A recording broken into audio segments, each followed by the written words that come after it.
There is an 80% chance that the United States will enter a recession, according to a recent study by Johns Hopkins University. And we're already beginning to see the effects of the recession today.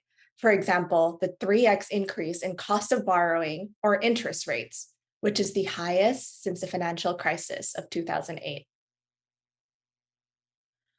In startup world, we're also seeing a 20% decline in venture capital funding.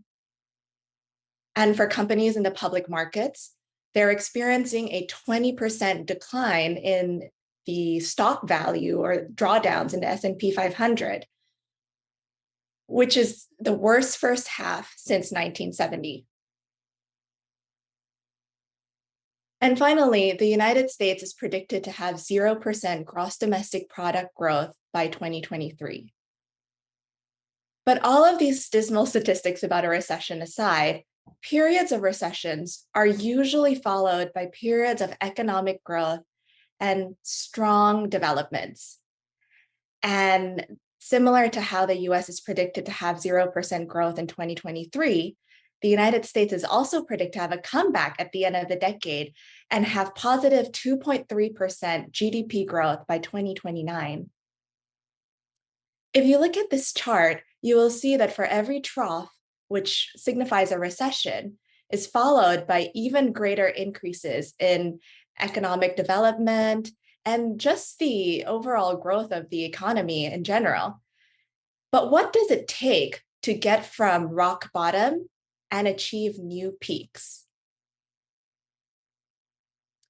Companies that invest heavily in research and prioritize research in their development cycle are more likely to survive periods of recessions, thrive during the recessions, and thrive during the strong economic growth that follows. For example, these type of companies experience 10% lower drawdowns, which means they experience 10% lower impact to their stock price during bear markets and markets that are fraught with uncertainties. And aside from research, what do these companies exactly have in common? What makes them able to survive market uncertainties and thrive? These companies invest and build efficiently. And that's what I'm going to teach you all today.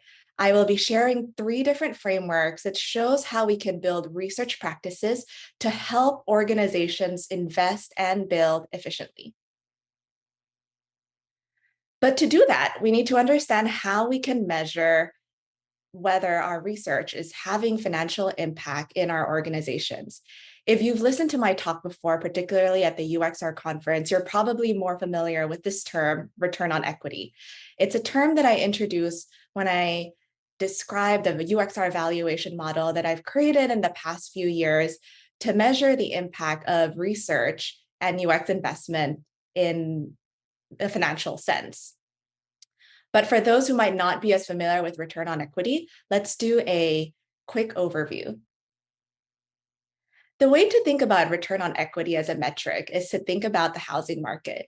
If you were to invest in a house, like let's say you're buying your home, you'd hopefully want your home to accrue value over time. So in the future, you're able to sell it for a higher price, or if the value increases, you might be able to take a loan to purchase your second home over the increase in the equity value of your home.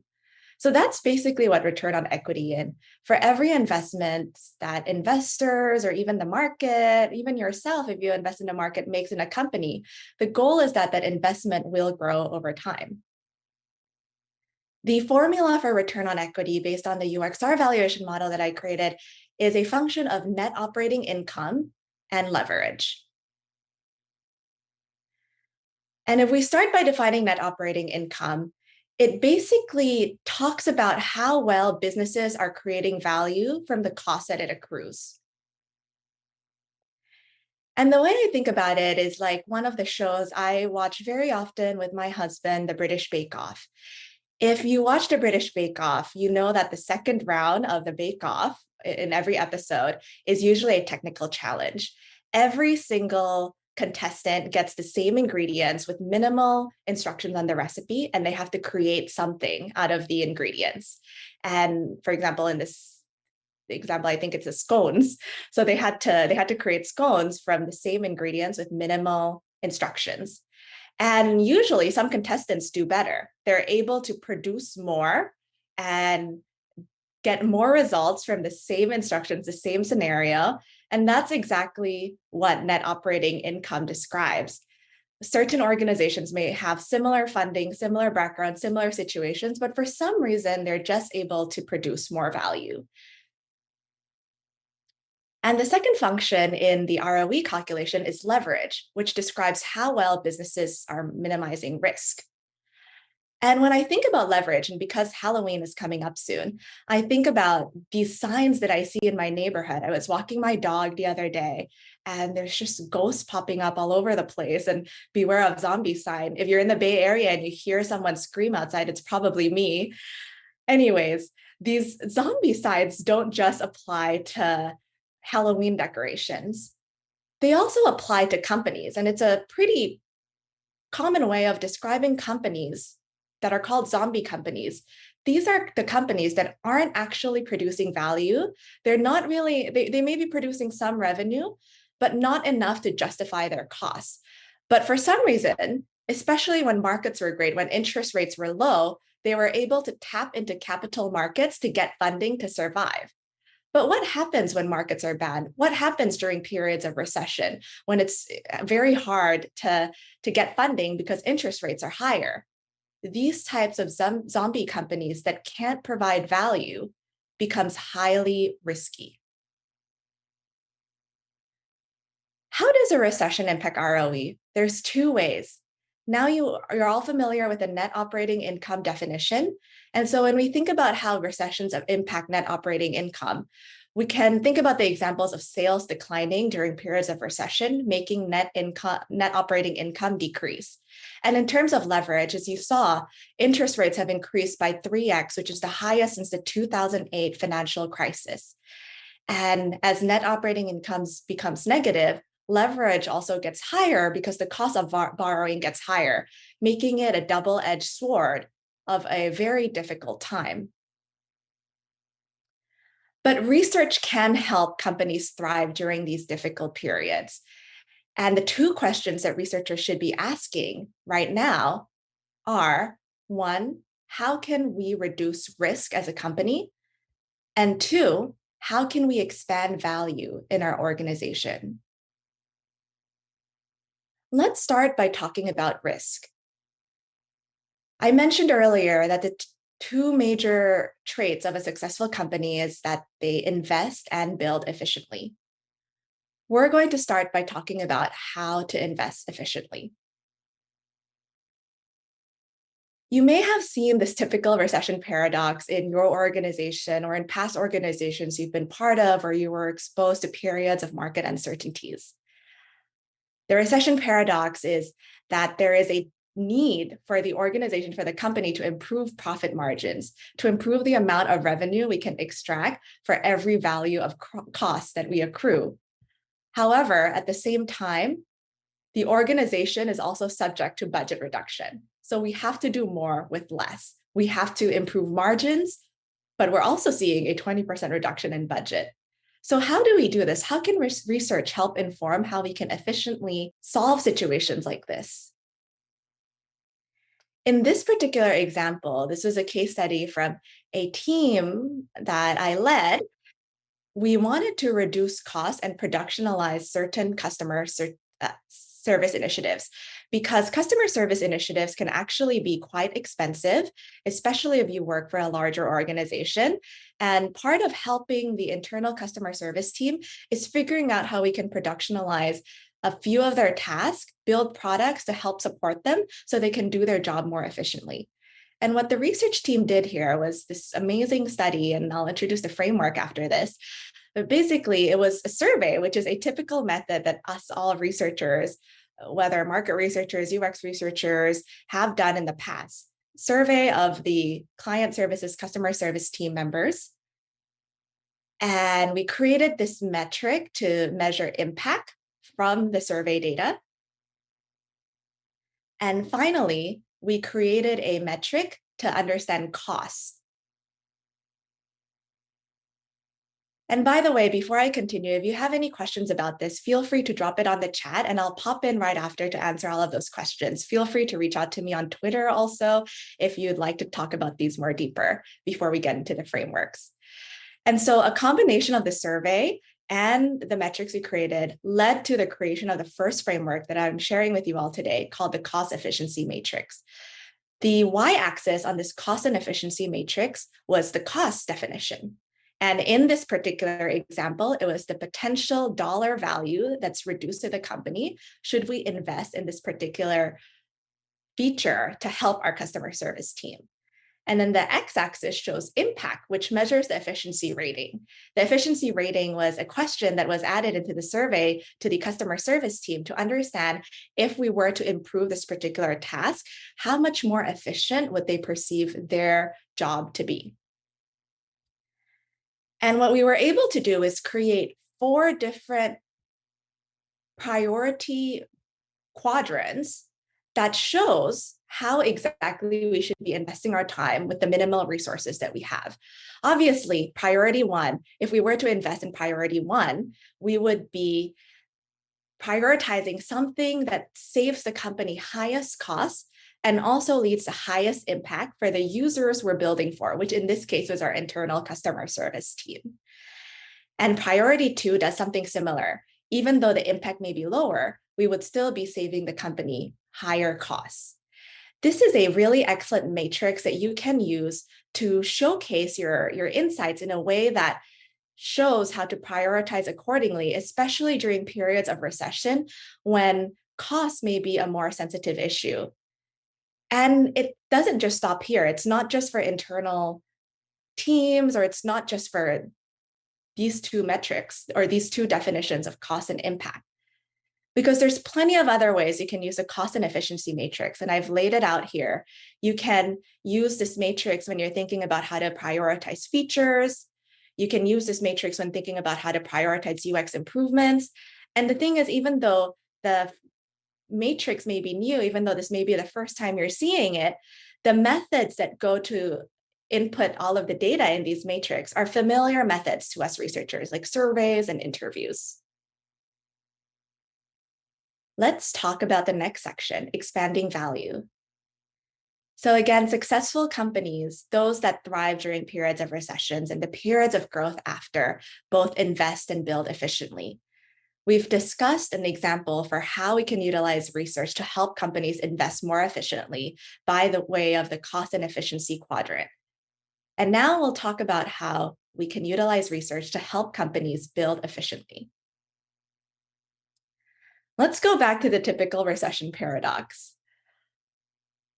As usual, organizations often come across a list of backlogged items. You've probably seen whether it's an Airtable list, an Excel list, Google Sheets, whatever the format is, a list of 100 plus, sometimes 1,000. I've seen thousands of these features, UX improvements, bugs that just needs to be collectively addressed by the organization.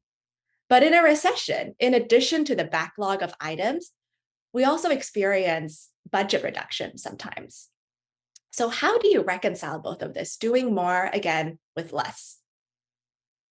The second framework I'm going to introduce everyone to is the value frontier.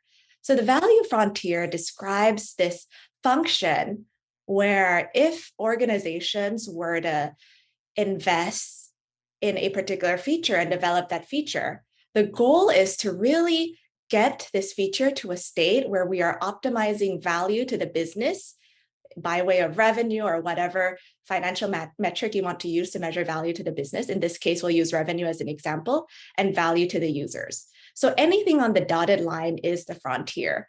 Our goal is to get from the arrow, sometimes we may start at the lower end of the arrow, closer and closer to the dotted line, where we're extracting more value for our organizations while also unlocking more value for our users.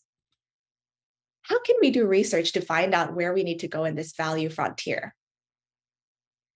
In this particular example, I'll show you next, we'll be talking about how an organization was able to use research to get from feature A to feature A.2, ultimately getting closer to that value frontier.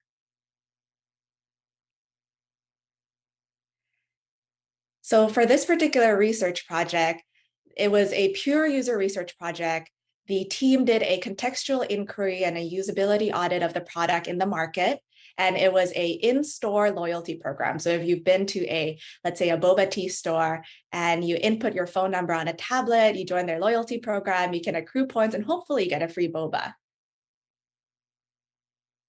The user research data was combined using revenue analytics data, RPU, and then finally product analytics data, MAU, monthly activity count. And what the researchers discovered was through all of the combination of insights that an in-store loyalty program wasn't enough. There was opportunities to expand the product to also take into account mobile payments, paying using an app that the users already use to sign up for the loyalty program anyways. And research discovered this actually earlier before the pandemic, and ultimately led to creation of value, expanding the product from just being a loyalty program to also a payments and loyalty program. And when the pandemic started and everyone had to start paying using mobile payments, it was really the driving force that helped the company survive. So in addition to adding value to the users, this investment that was driven by research also added value to the business and ultimately led to a multi-million-dollar acquisition in a terrible market at the beginning of the pandemic. But what if your organization doesn't have revenue data or product analytics data yet, because maybe you're newer and you're starting out and you haven't measured anything retroactively?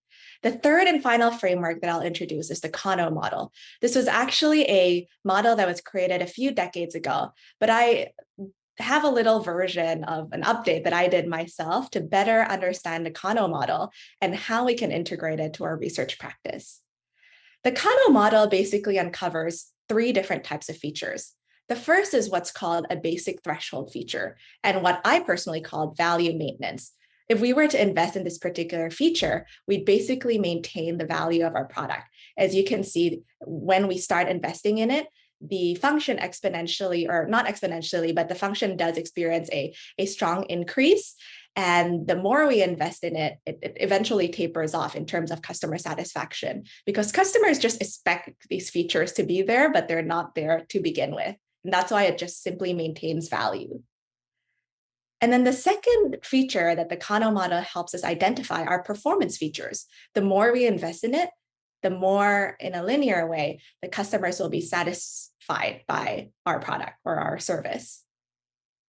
And then finally, the Kano model identifies delighters or value accelerators.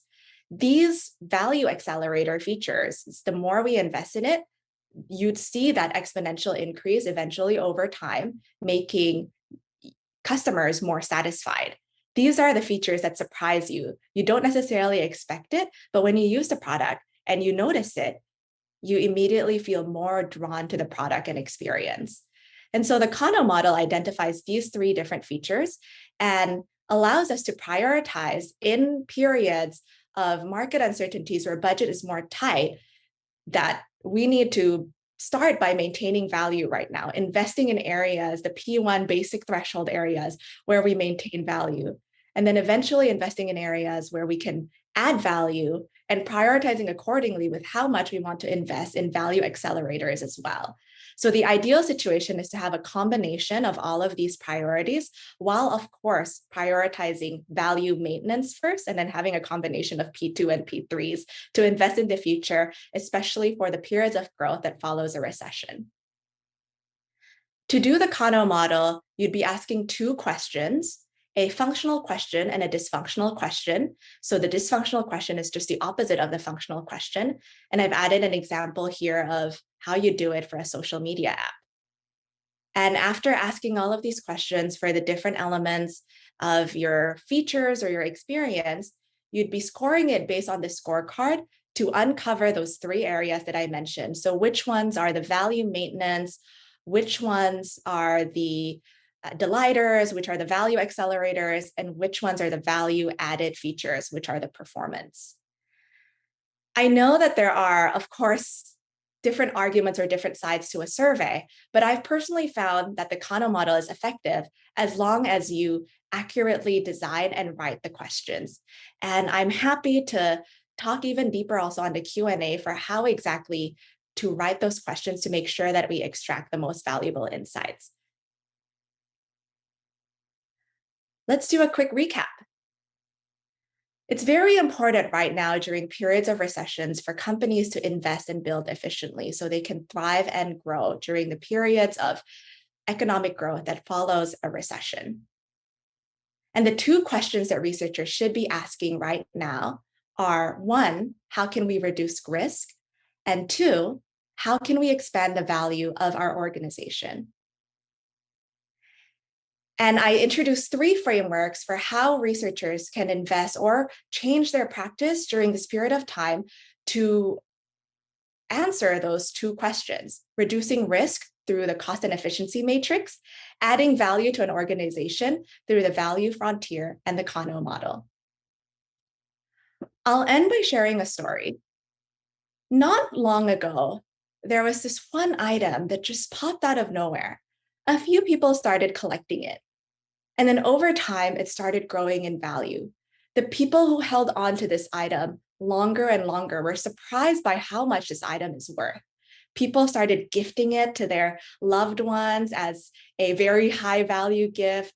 And those that weren't able to have this item became really jealous and envious. Why are all of these people having this item? Why is it growing so much in value?